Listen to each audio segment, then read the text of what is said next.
With over 400 billion cups of coffee consumed every year, coffee is the second most popular beverage, second only to water. But a lot of people don't know how much work is put into their cup of coffee. A single batch of coffee requires the effort of so many people. First, it has to be grown, then picked, transported, roasted, and then brewed into a cup of coffee. So this effort involves a lot of people. Imagine a world where there is no coffee. Because of climate change's increasingly erratic weather conditions, it's predicted that in 50 years we will no longer be able to produce coffee. Hi, I'm Marcelina. And I'm Olivia. In an effort to learn more about the coffee industry, we will be speaking to every member of the coffee production process in order to learn more about what is going on in the world with coffee, what are the solutions, and how we can ensure that there will be coffee in the future. So let's take a look at the coffee industry and all the people involved. I'm Lauren. I'm a senior here at U. I currently work at Needmore as a barista. I've worked there since August. I love coffee. I love everything about coffee. So that really has led me down this journey of wanting to get to know more about a product that I love. And through that, I've met great people. I've met great connections. I've learned more about something I truly enjoy. I also care a lot about sustainability. I want to leave a mark on the planet, and I want to know that I'm doing the right thing. My name is Katie Myslowick-Slavin. I own Needmore Coffee Roasters. I grew up here in Bloomington, and my dad used to take me to coffee shops a lot. I wanted to be a part of sort of that community feeling that you get sitting in the coffee shop talking to someone. When I was looking for a job, I was like, where's good coffee that does good for the people on the planet? And I found Needmore, and that's why I applied there. I love working there. It's something I love talking about. I feel really happy to be there too, knowing that I'm making like a difference with my work and not just turning out coffee for people. You know, it makes people happy, and then you also feel good because you know you're doing something good for the environment.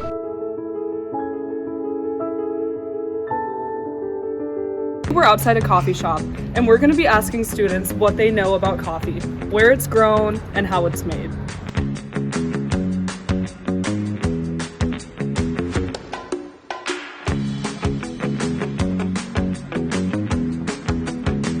I know they're beans. I know that there's coffee beans. I know that coffee is beans. I couldn't speak on how they are grown, however.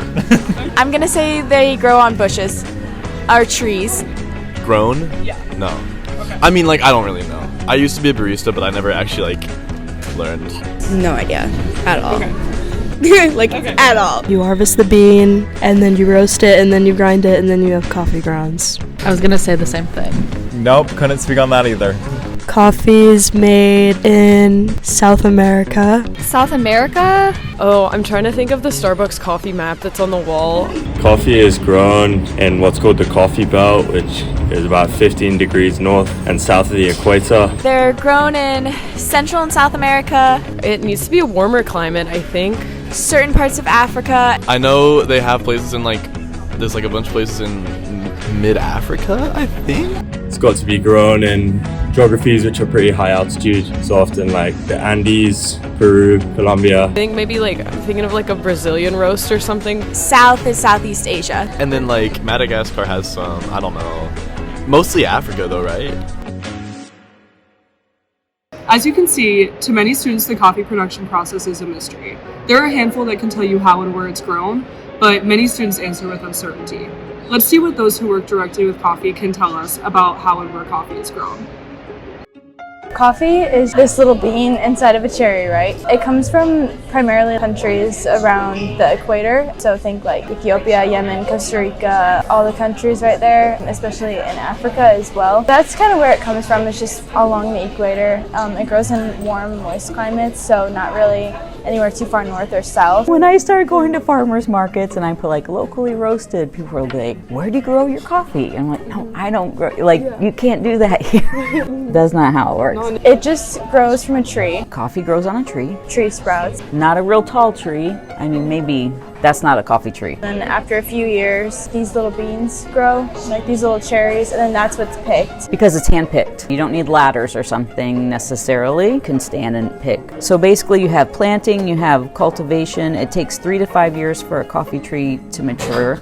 So if you think about it like tomatoes or corn, you don't plant it and then harvest it that year and make money. You have to put years of work into your farm. Then you have harvesting on a branch. If you have a lot of coffee cherries, you'd come through and you'd only pick the red ones and then you'd leave the green ones to get ripe. So it's very labor intensive, takes a lot of time. You can't just swipe all of them off at one time. And then you process that, take the skin off, and then you get to the bean on the inside, and that's what's actually the coffee bit. Everything in the coffee industry pretty much is done by hand until you get to the roasters and the brewers and your coffee shops here, but everything's picked by hand and then it's processed, and then you let it out in the sun to dry, and then you turn the beans over. Then you get the green bean, and then the green bean's packaged, it goes to the roasters. We roast them in our roaster over there. We roast based on how we think the coffee is best presented to our customers. So some people really like a dark, smoky coffee.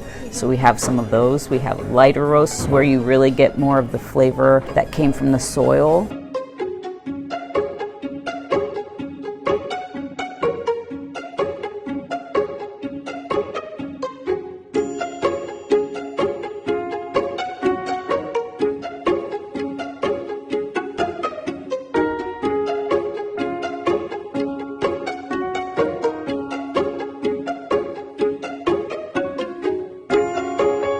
So we do get coffee from Chiapas, and it's my husband's favorite.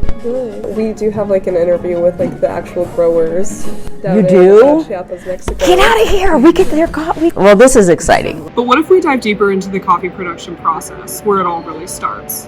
What if we look at it from the perspective of a grower, the person who ensures that this whole process can occur? We interviewed Don Fernando, a grower from Chiapas, Mexico, to hear about his experience as a coffee grower. Quiero decir que estamos muy agradecidas que ustedes encontraron el tiempo para hablar con nosotros y estamos muy emocionadas para aprender más sobre tus experiencias y tu trabajo como un cultivador en México.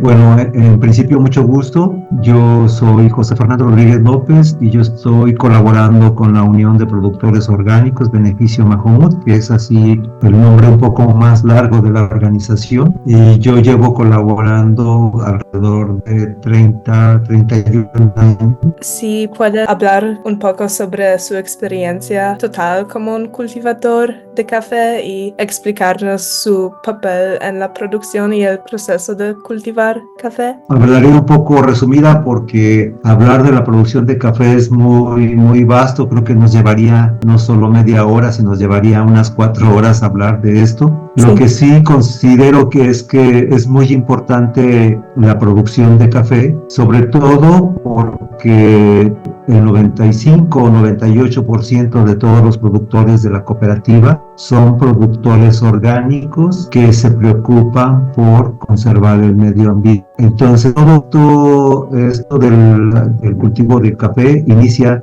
desde la selección de la semilla. Todos los productores que van a tener nuevas plantas de café siempre tienen el cuidado de seleccionar las semillas, las mejores semillas. Se seleccionan las mejores semillas de las plantas, de la planta. Se hace en principio los primeros almácigos, donde se siembran las semillas. Posteriormente, cuando ya está creciendo la planta de café, cuando se les llama mariposas, trasplantan a unos pilones. Cada productor hace su semillero, digamos, su almácigo a nivel familiar, y posteriormente, ya que tiene unos 30 centímetros, se hace el trasplante al lugar definitivo. In order to grow coffee, you need certain things. Elevation, you need certain soil types, you need the trees, the right rainfall and sun exposure. A lot goes into it, and Chiapas has what you need to make a good cup of coffee.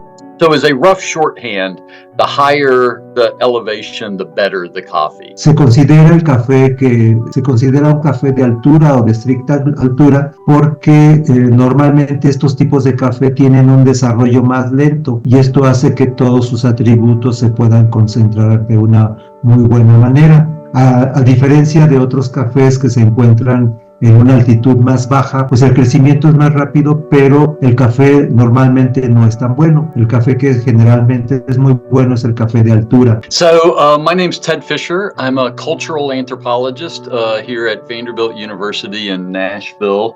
I'm a technical advisor to the World Health Organization on cultural insights. And I've been researching coffee now going on 15 years. During the quality turn in the 1990s and 2000s, production moved up the slopes of mountains, which is paradoxically the land that the Spaniards and the English and the Germans didn't want when they were originally planting coffee in the 19th century. The Mayan communities were kind of relegated up there. Now it's ground zero for very high-end coffees.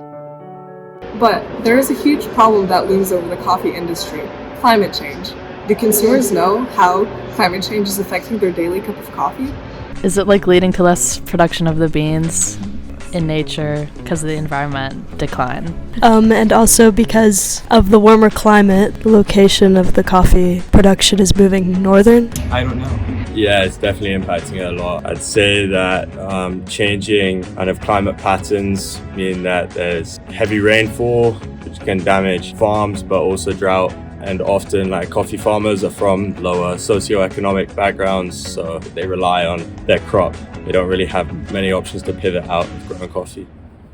We're fairly small scale. We're a small family-owned roaster out of Eugene, and we work specifically with cooperatives in Chiapas, Mexico. We're really unique in the coffee world in that we deal exclusively with one origin. Climate change it's having a big impact on that region specifically. I imagine a lot of coffee growing regions. Climate change is affecting a lot of things, especially the coffee industry, because it is out in the element for the majority of its life. From it being grown to it being processed, all of it's done out in the open. Climate change is going to have an impact on overall temperature. If that's changing, that is going to change your coffee. Whereas in the 1960s, 1970s, these coffee producing regions were most at risk from the weather being a little bit on the colder side, we're now seeing that shift to being conditions much more likely to be too hot for the optimal yield. Coffee requires a pretty specific temperature range to produce. Things are getting hotter. Coffee producing areas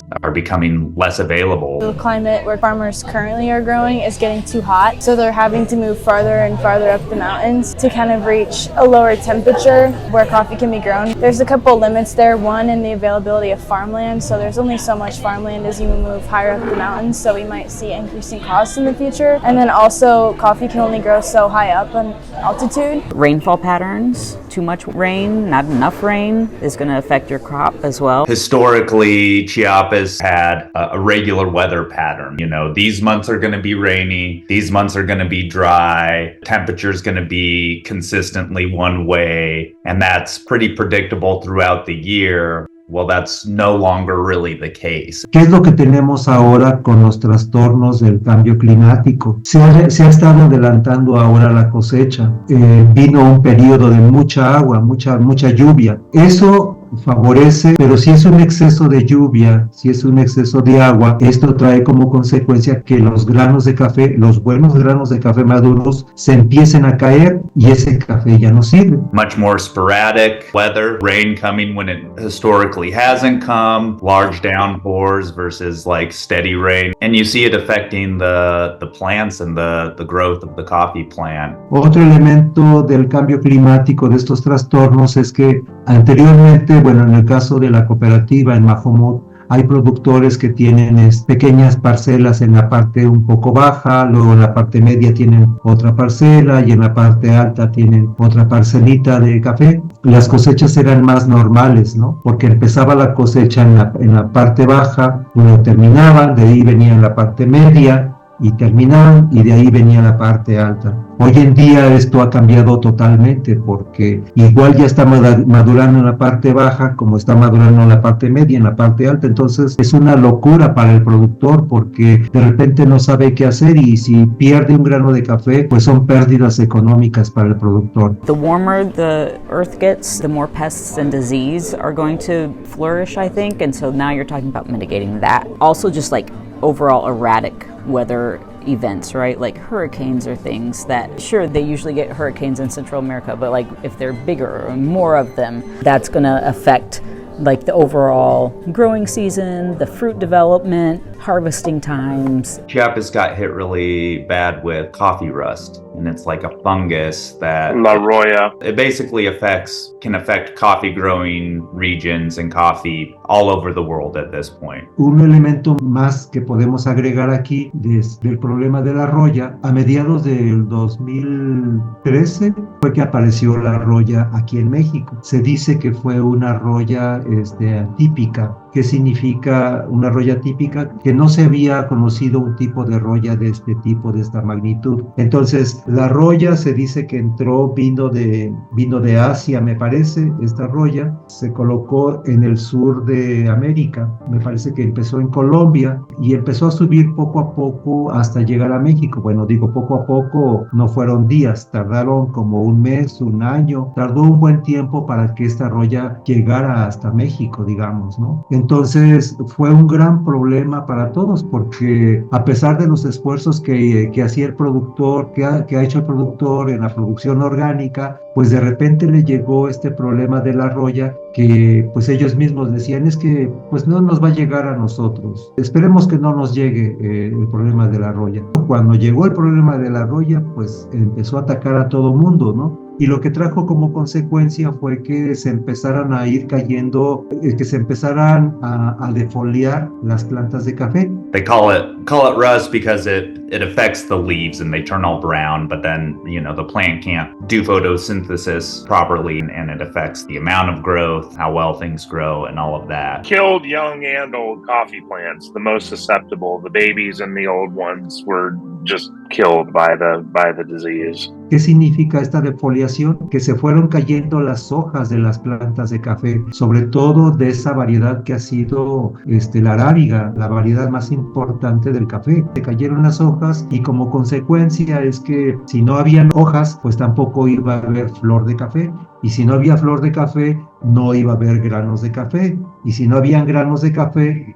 pues era la pérdida total para el productor. In that year, it was like this perfect storm of warmer weather and prolonged rain. It's like perfect incubation for fungus. So the trees are very vulnerable. Some co-ops lost 20% of their harvest. I know co-ops that lost 80% of their harvest. And all of this leads to an increase in price, right? Because the farmers need to do more work and spend more money and time on their end than when we go to buy it, it's going to go higher, which means when I go to sell it to you as a latte, it's going to be higher as well. ¿Qué se imagina para el futuro de la industria del café? Muchas personas dicen que el café no va a existir en 50 años. ¿Qué usted piensa? ¿Vamos a tener café en el futuro? Para empezar, vamos a ver si en 50 años vamos a vivir todavía. Con esos cambios tan acelerados del cambio climático, no lo sé. Creo que si le pudiéramos poner un poco más de atención a todo esto que estamos platicando, podemos hacer algo. There are many paths ahead of us at the moment. The current trajectory we are on does not paint a pretty picture for coffee production, I would say, given the fact that there are already problems within the industry and climate change is going to bring warmer temperatures, which is going to impact these regions. The farmers within these regions maybe have less capacity to adapt their production compared to some other crops like wheat, for example. In the greater coffee industry, it doesn't feel like there is enough focus and discussion around improving sustainability. Much of the coffee industry is driven by the markets and quality. There's a lot of other things that people focus on in terms of what's important in the coffee industry. I mean, we've made it into a commodity, so we have extracted it from its social context, from its political and cultural context, and made it into this economic commodity. It feels pretty short-sighted in the long term. I foresee climate change greatly impacting quality over the next decades, availability, cost, accessibility for people. I mean, all of those things are going to be affected as it gets harder and harder to produce coffee. I do think that consumers will become more aware because it is something that they consume in multiple ways regularly. We've always taken it for granted. I'll just go get a coffee. I think that prices will go up they've already started going up. I think that we as roasters and like the importers and people who do the sourcing are going to have to diversify and start looking at multiple places instead of one for this particular coffee.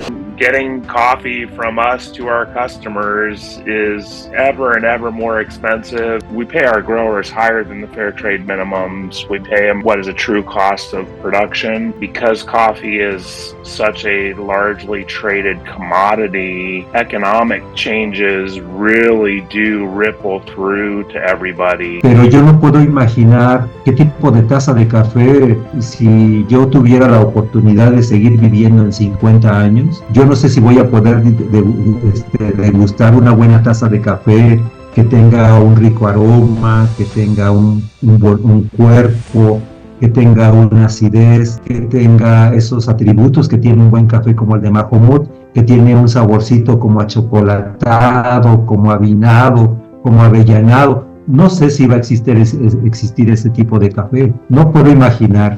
Lo único que puedo decir es que tenemos que trabajar más fuertemente para conservar lo que tenemos ahora. As you can see, climate change is impacting everyone that is a part of the coffee industry, from producers all the way to consumers. There are, however, solutions and ways for us to tackle these issues. The first solution is regenerative practices. These include shade-grown coffee, diversification of coffee crops, and new varietals of coffee. Algunas plantas que van a servir como sombra. Un terreno donde hay plantas de café tiene que estar diversificada, no solo plantas de café, sino también tenemos que tener árboles frutales como naranja, lima, plátanos, algunas plantas ornamentales que utilizan para algunas ceremonias tradicionales. También pueden tener algunas plantas aromáticas, algunas plantas medicinales. Todo esto es muy importante porque es parte de la diversificación. En una buena parcela diversificada de café pueden haber más de 100 o 120 diferentes especies dentro de la parcela. Entonces, ¿cómo contribuimos a esto? Bueno, contribuimos a esto de manera que los productores siguen fomentando la producción del café arábica. Hay algunas variedades de café que no requieren tanta sombra, que por ejemplo en Brasil o en Vietnam, donde se produce mucho café de manera extensiva, muchas veces ya no necesitan sombra esas plantas de café, solo es café lo que tienen ahí y lo único que hacen es que a través de máquinas empiezan a cosechar el café. El resto de los países como México, Guatemala, Honduras, Colombia, etcétera, somos productores, digamos, de manera más artesanal, digamos, ¿no? ¿Por qué? Porque todo se hace de manera manual, la siembra se hace de manera manual, la cosecha se hace de manera manual, no está tecnificado. Esa es la importancia de todo esto. So my name is Monica Pearl. I'm the senior advisor on coffee for Fair Trade International. And I've been in this position almost 2 years now. I did get my introduction to coffee living in Chiapas, Mexico, and working during 6 years with coffee farmers. So the market we can divide into just really big commodity coffee. People who are buying container loads full of coffee, normally putting it into blends and things. And so that's one market. And then there's another market for the high-end coffee, second and third way, often that is traced to particular farmers, right? Relationship coffee. So it's useful to separate the market out into those two bins because they operate really differently, right? Really large-scale plantations are awful ecological sites. They're big, they've cut a lot of trees down, the water and waste and everything from processing is really nasty. The small holding farmers who I tend to work with tend to be much better ecologically. I find when you're working with a cooperative that is primarily comprised of indigenous people who have maintained their traditions and their relationship to the land, the production systems look really different. You'll see extremely stratified and diversified shade, and you'll see a different mindset of how you treat the land and what you expect from the land. And, I think the indigenous factor really plays in a lot when you're looking at more holistic ecological production systems. It's not like there's one solution that here's what we need to do. Although I would say regenerate your soil and you're 9/10 of the way there. Coffee farms tend to have nurseries where you can start plants from seed. You can try different types. I like to explain to people that coffee trees are kind of like tomatoes, right? If you're like, hey, I'm gonna grow some tomatoes this year, and you go to the greenhouse and there's 50 kinds of tomatoes for you to choose from, and some are purple, and some get real big, and some don't have a lot of seeds. There's so many types. Coffee is very much similar in that aspect that it's been played with a lot. And part of that is really good for the whole climate change aspect because farmers have already been working on the product, so it's not like this is new to them. That was a big thing through La Roya was investing in the nursery stock and being able to supply the growers with new healthy baby coffee plants to replace the ones that were taken. Finding varietals that are resistant to rust, that can grow better in a changing climate, so can grow better with more heat, more sporadic rain and water. They're more drought resistant. Different varieties need to have a certain amount of shade versus a certain amount of sun. You know, obviously enough sun to ripen the coffee, but also enough shade so it doesn't ripen too fast. And so they're always, you know, pruning and hacking back and then replanting. One venue, and probably the one that has the most interest or buzz around it right now, is Robusta production. So Robusta grows at lower altitudes, it's more disease resistant, it grows at higher temperatures. The taste is the downside. I mean, you know, some people describe it as burnt rubber, petroleum, dirt. Taste is an issue, but there's an effort to play around with varietals. So some people are putting their hats and their money into the Robusta is going to be the next big thing, and it's climate resilient. Se necesita también seguir produciendo, pero con menos químicos. We're telling farmers they could get fungicides in order to stop the leaf rust spread. But what it does is set the farmer even further back because those sprays are going to destroy all the beneficial bacteria and fungi that's in the field. Trees end up even more vulnerable after the spraying. Se necesita tener, creo yo, que mejores hábitos de consumo. Ese es el tipo de cambio que se necesita, porque si no, estamos haciendo todo un trabajo a contracorriente. ¿Qué significa? Que vamos en contra de la corriente del río, porque por un lado están los productores orgánicos que están haciendo el esfuerzo por conservar el medio ambiente o compradores o cooperativas que están conscientes y que apoyan económicamente, pero las grandes empresas no lo están haciendo y las grandes empresas están produciendo grandes cantidades de alimentos y lo hacen con un paquete tecnológico diferente, con un paquete tecnológico basado en la aplicación de agroquímicos, basado en la aplicación de pesticidas. Y entonces tenemos que ir cambiando ese chip, ¿sí? Porque de lo contrario, no sé qué va a pasar en unos 10 años o 15 años. The big players who are doing, mechanized harvesting, they're another category. It's the medium-sized players. They've got enough cash to play around with different varietals, to pay their workers enough to sort of be fair tradey, to plant shade trees, to be more ecologically conscious. They can do all that stuff and market it. And then the challenge is going to be to pull that down into the smallholder realm. The next solution is financial incentives and certification programs, such as fair trade. Fair trade is a third-party system, so we're basically paying the premium to know that that organization is getting information and providing support back to the farms and co-ops. In that big market, it's a tough nut to crack. And the best ways we've done it is through labeling regimes, Rainforest Alliance, fair trade, all of those kind of things, and getting big companies to buy into those kinds of regimes. When fair trade started, the price of coffee had been between 60 and 80 cents a pound for a really long time. So it was just impossible for someone to want to be a coffee farmer and work that hard and make so little money, because this market, very speculative commodities market that goes up, goes down. And because coffee has one harvest per year, the average small scale farmer is making enough to get by, not a big buffer. Coffee farmers are often paid so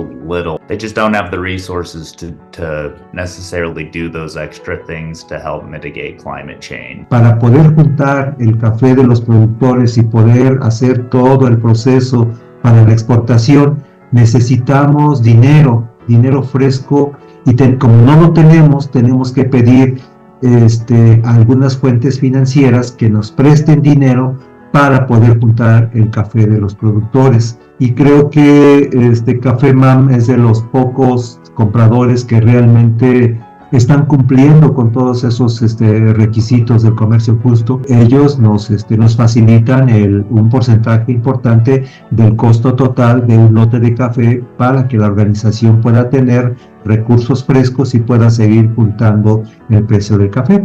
By the time the next harvest comes around, many are in a position where they may have taken out some credit for improvements in the field or for harvest. And when they're able to sell, they need to sell. It's like at the mercy of this fluctuation. They don't have that financial buffer to just wait and see. And so that safety net price helps protect people from having to sell at a terrible price. Otro elemento importante como Café Mam es que además del precio, sí saben que en el comercio justo hay un precio mínimo, hay un premio orgánico por ser productor orgánico, pero también hay un premio social que se da para poderlo aplicar en proyectos de desarrollo social dentro de las cooperativas. So there's the minimum price as a safety net guarantee. There's a premium, social premium, which is paid on top of the price, which is intended for social development, organizational improvement, depending on the region to the region or the time and the priorities. Para el cuidado del medio ambiente, que ha servido para mejorar la producción de café.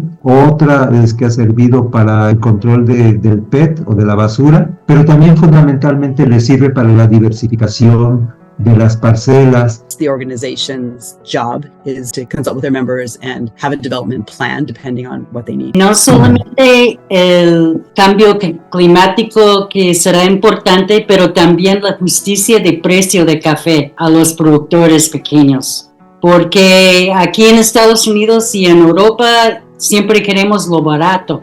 Y no pensamos, hay un desconecte entre el productor pequeño y el consumidor. Y ese para mí es muy importante, que hay una justicia de precio para los productores pequeños. You have an industry that is enormous. There's so many people, their livelihoods depend on coffee, not just in the growing countries. And there is so much at stake, but it's been so difficult, it seems, for the industry to internalize that if the farmer fails, we all fail. So we've spent a long time in the Western tradition separating out domains of life, right? Don't talk about politics and religion at Thanksgiving. And this is just business. It's not personal. And maybe we're at a moment where we need to reintegrate these domains of life and think of a way that we could introduce ethics in a way that goes beyond some label stuck on a coffee bag into the supply chain and into our economic systems.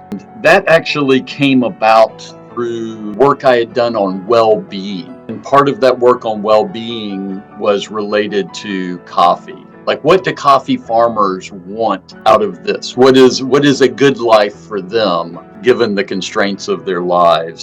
The problem is it's got to be a cultural change as well as a legal change, right? And having corporations and entrepreneurs and capitalists really see their mission as both making money and serving society.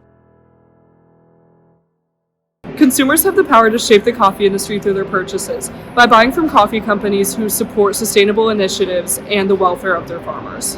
We try in the little things that we can. Everything we can recycle, we recycle. That doesn't seem huge, but we do it, right? And then we compost everything we can. And we have a local guy come every day and he picks up our compost for his garden. Just makes you feel good knowing you're not putting that in the garbage, you're also helping his garden. Oh, you had banana peels in here, you know, like he's very excited about our compost. We try to buy from ethically sourced coffee farms. To me, that means fair trade, and if it's not fair trade, then I call it a relationship coffee. I haven't met the woman in Honduras. We send each other messages on Instagram. I've interviewed her a couple times for different blog posts. I feel like if I sent her a message right now, I'd probably hear back by the end of the day. I feel like that's a relationship, even though, right, we haven't met in person. To me, to be able to know how are they doing is huge for me because then I can tell you guys how they're doing. Up here in the States, people, they just have no perception whatsoever about the amount of hard work that goes into creating the perfect scenario to make your perfect beans. A lot of customers don't really ask about the sustainability of it. They ask where it's from and like what it tastes like, but they don't ever ask what the ethical implications of it are or how it was grown or what makes it special. I wish they would ask more though. I really do. On the back of all of our coffee bags, we have the altitude, the tree types, what region of the country it was grown. People don't ask about that. They want to know like how dark did you roast it, or which one has more caffeine, or things that you would think people ask about is more what they do talk about. I feel like that's on us to push it more in order to get more questions, because when people just walk in the door, that's not what they ask us about. I think education is going to be the main tool, right? So if you give advertisements or emails or produce different types of media, whether it be a paper or video, you're shedding light on the impacts of coffee trade, and I think that goes to show like if you show the conditions of someone who's working on a farm, you tell the wage, that's going to get them to care a little bit more about the person who's making their coffee, and then they'll care more about what they're consuming. Looking at the long-term availability of a product, if you lay it out and be like, you're not going to be able to get this forever if we continue on the path that we're going. So I think education is going to be the big bit, and then also marketing and advertising. That plays a huge role in what consumers buy, what they're willing to buy. Do they understand what they're buying? If they know what they're doing is not the best, then they'll maybe think, okay, what can I do better? The younger demographic's going to be hard to reach and change behaviors, especially because they're still figuring themselves out in their orientation in the world. Talking about it, giving them like educational content, maybe on Instagram, that's where a lot of their attention goes, and different social media like TikTok. That's when those two platforms are going to become important. It's tough because they don't really care yet. But I think it's important that they're made aware so that we can continue making the changes that we need to make going forward. In all of these things, we're putting the weight on individual consumer decisions to make the right choice, right? Like buy the eco-conscientious coffee. Without getting governments and corporations to do their bit, the individual is going to be very difficult to make a substantial difference. To affect really structural change, I think you need something more structural, right, with teeth in it. The EU is the leader in this. They just enacted a law on supply chain ethics, I guess you could say. You're not supposed to import into the EU any of these products that have been grown on recently deforested land. What an individual does is very important, maybe not always from the direct effect of reducing their own CO2 footprint, for example, but in generating that storyline that encourages people to think about climate change and what they can do, and eventually to translate that into putting pressure on governments and hence corporations to do their bit. Because as I said, it's really those kind of large-scale things that's going to make the difference. No tenemos dos planetas más que un solo planeta que tenemos que cuidar entre todos, ¿no? Y todos tenemos esa gran responsabilidad.